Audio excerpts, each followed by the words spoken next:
এবার পুজোয় চাই আমার রিঙ্কি পালের শাড়ি গো, রিঙ্কি পালের শাড়ি। হ্যাঁ, তোমরা যাকে দেখছো ইনি হলো রিঙ্কি দি, মানে রিঙ্কি পাল।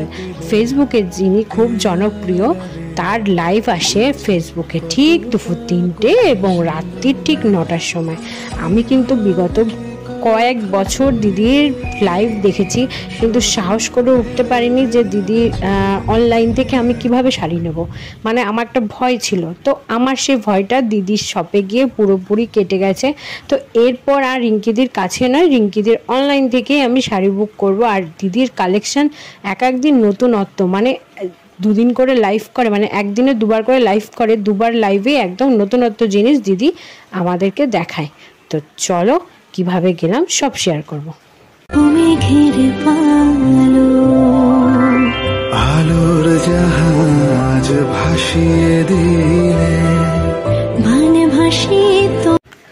বিগত কয়েক বছর ধরেই রিঙ্কিদির লাইভ দেখছি, কিন্তু সাহসটা কোনোভাবেই করতে পারছিলাম না।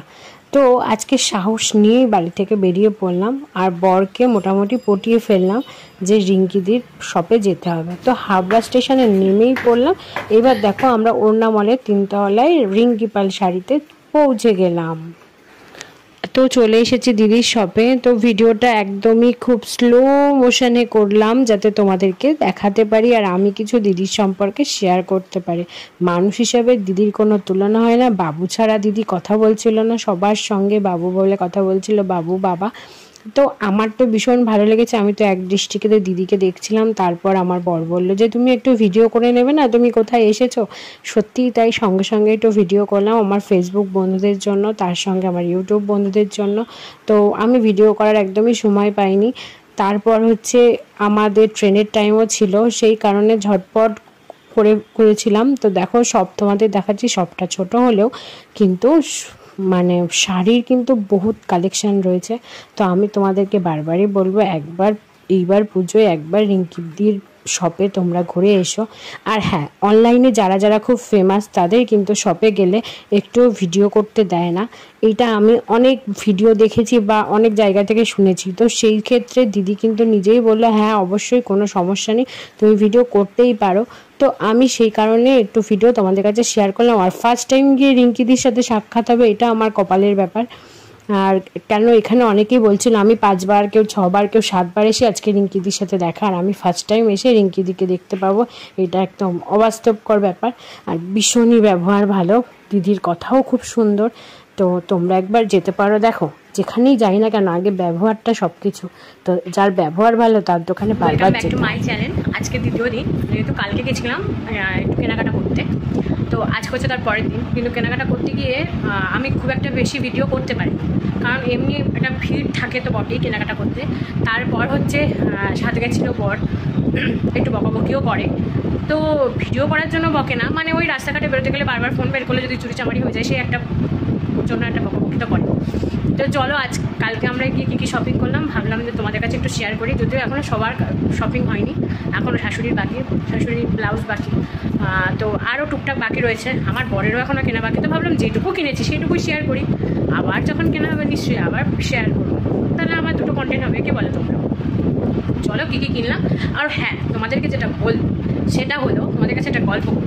তো আগে গল্পটা করে নিই, তারপরে কী কী কিনেছি সেটা তোমাদের কাছে শেয়ার। গল্পটা হচ্ছে ফেসবুকে আমি একজনের লাইভ ভীষণভাবে দেখি, ভীষণ মানে শাড়ির লাইভ, সেটা হচ্ছে রিঙ্কি পাল শাড়ি। আমি তোমাদেরকে ডেসক্রিপশানে দিয়ে দেবো। ইভেন দিদির সাথে কালকে মানে আমার হাবড়াতে যাওয়াই হচ্ছে দিদির সাথে মিট করা। এবার দিদির সাথে মিট করা বলতে দিদির দোকানে গিয়ে কালেকশান দেখা, ভালো লাগলে শাড়ি নিয়ে আসা। কিন্তু কালকে মানে এটা হচ্ছে আমার লাগ বলতে হয় যে কালকে গেলাম দিদির দোকানে, আর ফার্স্ট টাইম দিদির দোকানে গেলাম, আর ফার্স্ট টাইম দিদির সাথে মানে দেখা হয়ে গেল। তাকে লাইভে দেখেছি, লাইভে দিদি ভীষণ ফেমাস, রিঙ্কি পাল শাড়ি দিদি ভীষণ ফেমাস। কালকে যে সাক্ষাৎ হবে ভাবাই যায় না। আর তারপর তাদের আলাপ ব্যবহার অমায়িক, মানে যদি রিভিউ চাও তাহলে বলবো মানে দোকানটা ছোটোখাটো, যেহেতু দিদির বাড়িতে ব্যবসা প্লাস দোকান, তো দুটো একসাথে সামাল দেওয়া সত্যিই চাপের হয়ে যায় একটা মেয়ের পক্ষে। তো সেই ক্ষেত্রে দিদি দুটোতেই সাকসেসফুল। এবার দোকানটা একটু ছোটোখাটো হলেও কিন্তু দোকানের A to Z বা দোকানের যারা মানে দোকানের যেসব দিদিরা কাজ করে তাদেরও ব্যবহার প্লাস দিদির ব্যবহার তো অমায়িক। তো চলো কালকে গিয়ে দিদির দোকানে গিয়ে কী কী কথা হয়েছে সেগুলো শেয়ার করতে পারবো, কারণ আমরা প্রচুর আড্ডায়ার্কি মেরেছি। প্রথম দিন দেখাতে যে দিদি আমাদের সাথে এতটা আড্ডায়ার্কি মারবে এটাই ভাবা যায় না। তো সেই সব ইয়ার্কি তোমাদের কাছে শেয়ার করবো না, বাট দিদির দোকানটা তোমাদেরকে দেখাবো, সাথে দিদিও রয়েছে সেটা একটু তোমাদেরকে দেখিয়ে দিই, তারপরে কী কী জিনিস কিনলাম সেটা তোমাদের কাছে শেয়ার করবো। চলো কী কী গিফট কিনলাম তোমাদের কাছে শেয়ার করি। তো সবার প্রথমে স্টার্ট করি বড়োদেরকে দিয়ে। তো আপাতত এখন সব থেকে বড় আমার বাবা। তো আমার বাবা আমার কাছ থেকে বলেছে তোলা জামা কাপড় কিনতে না, কারণ জামাই ষষ্ঠীতেও তোমার তোলা জিনিস দিয়েছিলাম, তারপর মানে গেঞ্জি দিয়েছিলাম, তার আগে শার্ট দিয়েছিলাম, সেগুলো কিছুই পরেনি। আর তারপর তো আরও মানে এদিক সেদিক করে সব পায়। তো আমাকে বললো যে আমাকে এমন কিছু দিয়ে যেটা আমি ডেইলি ইউজের জন্য ব্যবহার করতে পারি। তো সেই কারণেই এই যে শার্টগুলো, এই শার্ট একটা দিয়েছি আর একটা ফতুয়া দিয়েছি। এখন আজকে এটা আমি বাড়িতে নিয়ে যাব, যদি বাবার গায়ে হলো তো ভালো, যদি না হয় সেটা আমার এক্সচেঞ্জ করতে হবে। আচ্ছা চলো, এটা আমার বাবার গেল। এবার হচ্ছে আমার নন্দা জামাইয়ের জন্য কিনেছি এই যে শার্টটা, এই কালারের শার্ট। এটা না আবার ডুয়েল টোন, মানে দুরকম শেড আসে জামাটা বেশ ভালো, রেমন্ডসের জামা। তো আরেকবার দেখিয়ে দিই তোমাদের, আমার খুব কালারটা পছন্দ হয়েছে, আর যেহেতু উনি পরিষ্কার মানুষ তো ওনার গায়ে ভালোই লাগবে। চলো এটাও সরিয়ে রাখলাম, যেগুলো আপাতত কেনা হয়েছে। আর এই যে আমার মাম্মামের ড্রেস কিনেছি, আমি একটু খুলেই দেখাই। সেম হচ্ছে আমার বড় মাম্মামের জন্য সেম ড্রেসই কিনেছি। আচ্ছা এই জামার সঙ্গে একটা প্যান্ট আছে হলুদ কালার, যে প্যান্টটা আমার উপরে রয়েছে। আমি এই যে জামাটা, এখানে পুরো স্টোন বসানো, এই যে পুরো লং, এর একটা হলুদ প্যান্টও আছে কিন্তু প্যান্টটা উপরে। আর এর সঙ্গে একটা বকলেস ছিল মাজার বেল্ট মতো, সেটা কোথায় গেল? আচ্ছা চলো, এর মাজার বেল্ট আমি এখন পাচ্ছি না, একটা মাজার বেল্ট ছিল বকলেস, এই যে। আচ্ছা এইবার আমার জন্য আমি এইটা কিনেছি, আমি একটারও দাম বলছি না। এইটা এইরকম, এই যে মানে পিঙ্ক, তারপর সাদা, আবার পিঙ্ক, আবার নিচে এরকম, এটা পুরো লং।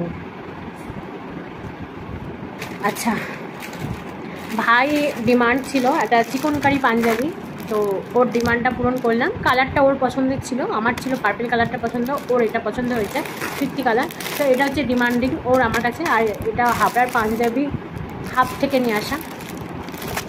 আচ্ছা আর যেটা হচ্ছে আমার, সেটা হলো রিঙ্কি পাল শাড়ির থেকে শাড়ি।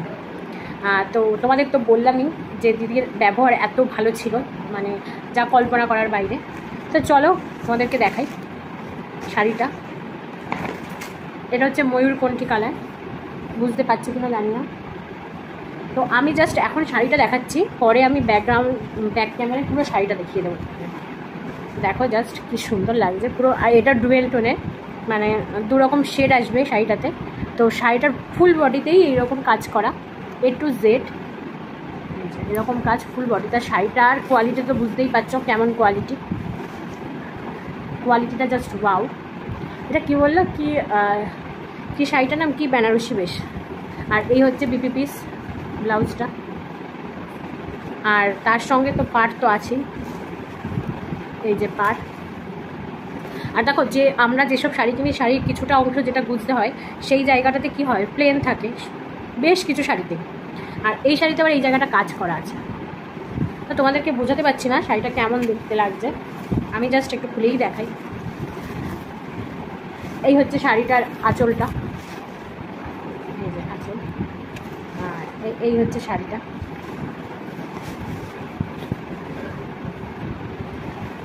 তো দেখো বন্ধুরা, বুঝতে পারছো কিনা আমি জানি না, তোমাদেরকে দেখাই। তো দিদির কাছে যাওয়ার আমার খুবই ইচ্ছা ছিল যে দিদির কাছে আমি যাব, আর সেখান থেকে একটা পছন্দ করে, নিজের মনের মতো পছন্দ করে একটা শাড়ি আনা মানে সত্যি একটা মানে অন্যরকম ব্যাপার। আর তার থেকে বড় কথা হচ্ছে অনেক দিনের স্বপ্ন ছিল, কয়েক বছর ধরে দিদির লাইভ দেখছি আর ভাবছি যাব। আর অনলাইন থেকে যে শাড়ি কিনবো, আমি অনলাইন থেকে একবার শাড়ি কিনেছিলাম, শাড়িটা সত্যিই খারাপ ছিল। সেই কারণে অনলাইন থেকে আর শাড়ি কেনার মানে সাহস আমার হয়নি, মানে প্রায় 2000 টাকার শাড়িটাও খুব একটা ভালো হয়নি। এপাড়া ওপাড়া শাড়ি ছিল, তো খুব একটা সাহস আমি আর পাইনি অনলাইন থেকে নেওয়ার। কিন্তু দিদির ওখানে দেখো এই পাশের কালারটা দেখতে পাচ্ছ তো, আর এই সাইডের কালারটা দেখো ব্লু কালার, তাহলে বুঝতেই পারছো শাড়িটা দু রকম কালারের সুতো দিয়ে করা, এই একটা এই একটা, এই আর এই, তাহলে বুঝতেই পারছো ডুয়েল টোন রয়েছে দুটো কালার, এটাকে ময়ূরকণ্ঠী কালার বলে।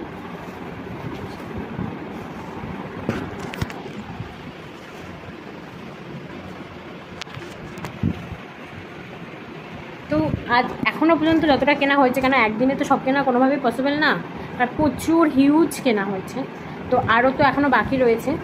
তো ভাবলাম যে একবারে না কিনে আবার আরেকদিন যাব, তো যেদিন আবার যাব তখন আবার নিশ্চয়ই ভিডিও করব। তো যতটুকু মানে যতটা গেলাম তোমাদের কাছে ততটাই শেয়ার করলাম, মানে খালি গায়ে আসিস না। তো এখন এর ভিডিওটা আমি এখানেই শেষ করছি। ব্যাকগ্রাউন্ডে আমি এর একটা ছবির, প্রত্যেকটা জিনিসের ছবি আমি পাশে দিয়ে দেবো। তো এই যে, তো কেমন লাগলো অবশ্যই জানিও। যদি ভিডিওটা ভালো লেগে থাকে তাহলে অবশ্যই, আমার এরকম শাড়ি যদি তোমাদের ভালো লেগে থাকে তাহলে অবশ্যই রিঙ্কি পাল শাড়িতে কিন্তু অবশ্যই ভিজিট করতে হবে। তো দিদির শপে কিভাবে যাবে সেটা একটু তোমাদেরকে বলে দিই। দিদির শপে তোমরা যাবে হাবড়া স্টেশন নেমে যশোর রোডে আসবে, সেখান থেকে দেবশ্রী, একদম যশোর রোডে উঠলেই দেবশ্রী, দেবশ্রীর পাশে ওড়নামহল, ওড়নামহলের ঠিক 3 তলাতে রিঙ্কি পাল শাড়ি। তো একদম হাতের নাগালেই জিনিস, আর খুব ভালো ভালো কোয়ালিটির, আর বিশেষ করে দিদির লাইভ দেখো তোমরা ফেসবুকে, রিঙ্কি পাল শাড়ি তো প্রচুর কালেকশান, আর নতুনত্ব, মানে আজকে যে কালেকশান দেখছো কালকে সেটা কিন্তু তোমরা পাবে না, কালকে আবারও নতুন জিনিস আসবে। তো তোমরা লাইভ দেখো, লাইভে বুক করো, কারণ দিদির জিনিস দেখে এলাম যেটুকু, আমি বলছি যে দিদির কোয়ালিটি খুবই ভালো, আর লাইভ দেখো, লাইভ দেখে তোমরা বুক করতে পারো, এই বিশ্বাসটুকু আমি দিতে পারছি যারা আমার ভিউয়ার্স। তো আমি যেহেতু নিজের হাতেই দেখে এলাম, আর কোয়ালিটি দেখে বুঝতেই পারছো শাড়ির কোয়ালিটি কেমন। তো বারবার করে বলছি, হাবড়া স্টেশন নেমে যশোর রোড এসে ওড়নামহলের ঠিক 3 তলায়, মানে ওড়নামহলের 3 তলায় রয়েছে রিঙ্কি পাল শাড়ি। তো তাড়াতাড়ি ভিজিট করো, পুজোর কিন্তু আর বেশি দেরি নেই। তো এখন মতো টাটা।